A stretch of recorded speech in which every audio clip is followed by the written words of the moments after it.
¿Qué tal? Gracias por estar aquí en este espacio. Muchísimas gracias por todo su apoyo. Fíjense que hace un momento me encontré una frase extraordinaria.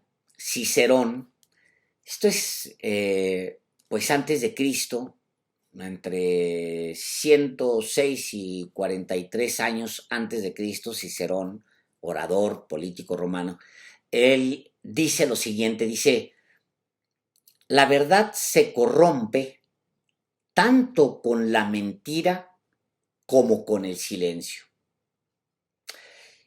Y me gusta mucho la frase y me permite también decirles a ustedes, antes de pasar a mi texto de este 20 de febrero, que por encima de todo, encima de todo, siempre antepondremos nuestro deseo de llevarles a ustedes la verdad, como nosotros la entendemos, como nosotros la comprendemos, y nuestro compromiso siempre va a ser mantenernos firmes en lo que creemos, y creo que eso es muy, muy importante para todo lo que nosotros realizamos día con día. Bueno, este es mi texto, quería decirles eso a raíz de que, de nada, simplemente luego es importante ratificar el compromiso con ustedes, que es una manera de comprometerse con uno mismo, que siempre se va a imponer la verdad, que siempre, por encima de cualquier presión, de cualquier tipo, siempre, siempre se va a imponer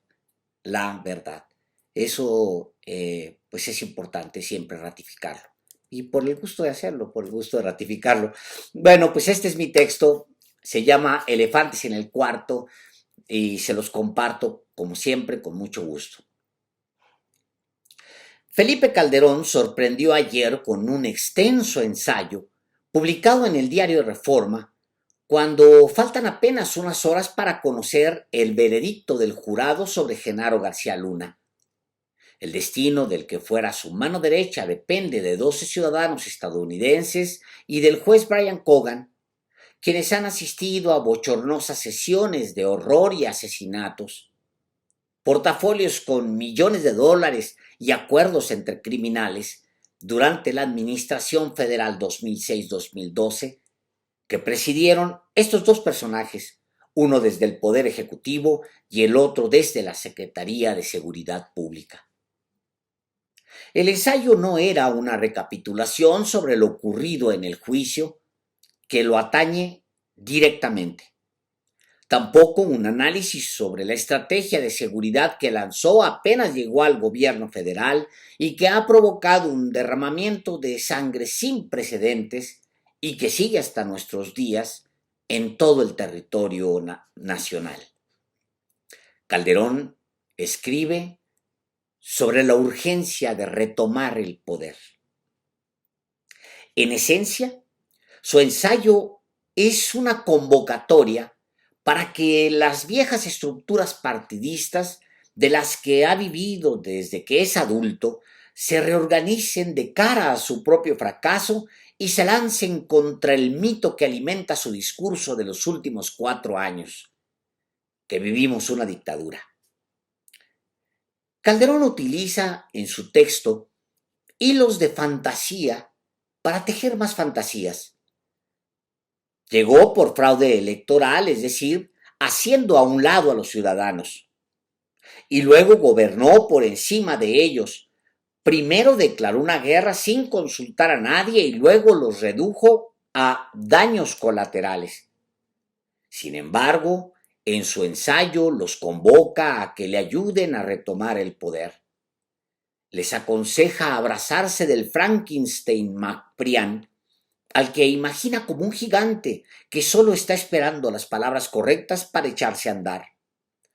Amonesta a otros sin hacer un ejercicio mínimo de autocrítica y luego llama acarreados, palabras más, palabras menos, a los seguidores del presidente Andrés Manuel López Obrador. No deja de asombrar la enorme autoestima de Felipe Calderón.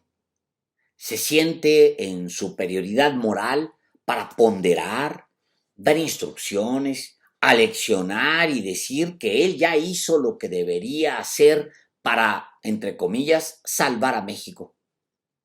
Tampoco deja de sorprender que no dedique una sola palabra a García Luna, quien hizo lo que él le dijo que hiciera y a cambio recibió total impunidad durante 6 años. Los fiscales de Estados Unidos hicieron ver al poderoso exsecretario como un narcotraficante que tuvo el descaro de crear su propio cártel mientras su jefe inmediato, el presidente, lo defendía de todos los cuestionamientos, incluyendo de los militares y desde adentro de su propio gobierno. Un cártel desde el poder para enriquecerse cuando miles morían por sus decisiones. Pero Calderón no parece conmoverse. En el ensayo se hace ver como alguien que todavía puede dar lecciones a los otros, alguien que habla claro, desde arriba hacia abajo. Me asombra que pueda tomarse el tiempo para escribir un ensayo y dar lecciones de democracia, entre comillas, mientras él mismo es sometido a juicio junto con García Luna. Pero hay cosas que ya nos sorprenden, como el maltrato que hace a las mayorías que votaron por López Obrador, algo que repiten Vicente Fox y otros. Los de izquierda son ignorantes, arrastrados, acarreados, chairos, idiotas sin oficio, mantenidos que no generan empleos y están esperando a que papá gobierno les dé todo, como dice un panista regular. Nos sorprende que a punta de escupitajos intenten, Calderón y otros, convencer a los que no creen en ellos. Y lo repiten porque realmente creen que no votar por PRI o por PAN convierte a millones de mexicanos en una bola de imbéciles. No me sorprende que hubo quien se deleitó con el ensayo de Calderón, porque son del estilo. El elefante no existe si apenas deja respirar. Pero además, no hay líderes en la derecha mexicana. ¿Qué iban a hacer sin él? La política es a veces la habilidad de darle la vuelta al elefante sin molestarlo y también sin molestarse por su presencia. Pero cuando el elefante ocupa todo el cuarto, se requiere, hasta para lo más básico como respirar, al menos reconocer que está ahí. El juicio en Brooklyn es ese enorme elefante que asfixia a Calderón mientras él intenta dar lecciones de política desde un rincón del cuarto. El expresidente da lecciones y se usa como ejemplo al tiempo que la cola del elefante, apenas la cola, lo cachetea en presencia de todos. Es asombroso. Y puede hacerlo porque las élites intelectuales, la gran mayoría de los medios y los periodistas, así como los partidos políticos, jamás le dirán que es ridículo, francamente. A lo mismo se enfrenta Va por México. Habla de corrupción, mientras Alejandro Moreno, el elefante del cuarto, se limpia los dientes con una pajilla. Intenta Va por México darse baños de pureza, mientras Roberto Madrazo y el Bester Gordillo chapotean en el agua del mismo balde. Lo que sucede en la capital mexicana es todavía más ilustrativo.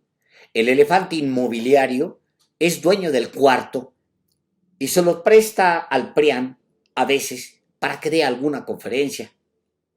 Ya no es un tema ignorar al elefante. El elefante es, además, el cuarto. Le pasa lo mismo a Morena, y Ricardo Monreal es un ejemplo. Durante mucho tiempo vivió acomodado en un rincón del cuarto y pues la política es la política, ya saben, a darle la vuelta a Monreal sin molestarlo y también sin molestarse por su presencia. Pero el senador de Zacatecas es expansivo por naturaleza, se estira y jala de aquí y de allá y ya no es posible ignorarlo porque se ha vuelto más que incómodo. Es ejemplo de malas prácticas, de las prácticas que la izquierda prometió erradicar. Morena cierra los ojos y cree que porque lo cierra El elefante ya no está.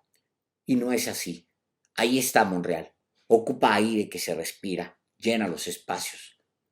Se entiende que la mayoría de la prensa tradicional evita el tema de sus libros, publicado por Sin embargo.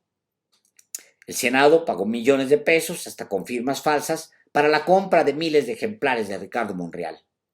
Eran supuestamente para el acervo, pero el senador los estuvo regalando en actos de precampaña y reuniones de Morena. Y se entiende, insisto, que la mayoría de la prensa tradicional ignora el tema, pero Morena no puede ignorarlo, no debe ignorarlo, debe buscar por su propio bien que se aclare este tema. Una senadora y un senador, morenistas ambos, han dicho que les falsificaron firmas. ¿Y luego? ¿A qué hora se van a pronunciar como institución en Morena? ¿O como el PRI, o como el PAN, o como Calderón? ¿Intentará simplemente voltear a otro lado cuando el elefante les da con la cola enfrente de todo el mundo?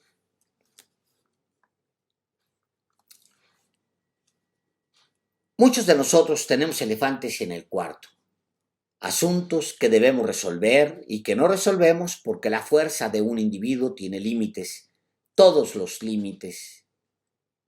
Y pues sí, nosotros como individuos tenemos límites y a veces nos dedicamos a sacarlo inmediato. La vida misma es muchas veces un equilibrio entre nosotros y los muchos elefantes. El verdadero problema viene cuando un elefante se nos crece y no nos deja respirar. Es el cáncer que hace metástasis. Yo creo que Felipe Calderón es en sí mismo un enorme elefante en la sociedad mexicana. La oposición lo ve como un activo porque no tiene líderes y porque abandonó las causas reales, como la democracia, la verdad, la justicia, y se ha dedicado a recuperar el poder. Es como el adicto que roba en su propia casa para pagarse las drogas. Que el PAN sea aliado del peor PRI en décadas, el de Domex y el de Coahuila, explica bien lo que digo. Que PAN, PRD, PRI y Movimiento Ciudadano defiendan a Calderón, también. No hubo, en estos años, deseos de mejorar prácticas y reconquistar a los electores. Aconsejados por una élite intelectual que aborrece a AMLO por sus propias razones, los partidos opositores se dedicaron a lanzar basura en vez de preparar propuestas. Hasta es un lugar común decir que no han podido construir siquiera un proyecto alternativo de nación y que el único que más o menos se dio a esa tarea de armarlo es Claudio X González, con todo lo que eso representa. Pero además está la decisión de no llevar a juicio a Felipe Calderón, acusado de haber provocado por decisiones políticas una guerra con decenas de miles de muertos, desaparecidos y desplazados. No meterlo en la causa judicial de Rápido y Furioso, por ejemplo, me parece un desatino. O no generar una discusión nacional sobre las decisiones que nos llevaron a la gran tragedia. El único juicio que se le sigue es el de García Luna en Estados Unidos, y ya vimos, olímpicamente puede ignorarlo y a unas horas de que se dicte sentencia, atreverse a escribir un ensayo sobre cómo regresar al poder. El problema es que este gobierno termina en menos de 2 años y Calderón es de los elefantes que se crecen. El día menos pensado no nos dejará ni respirar. Lo estamos dejando como sociedad que engorde. A ver si mañana, a ver mañana cómo lo sacamos del cuarto cuando no quepa por la puerta y mucho menos por una ventana. Muchas gracias.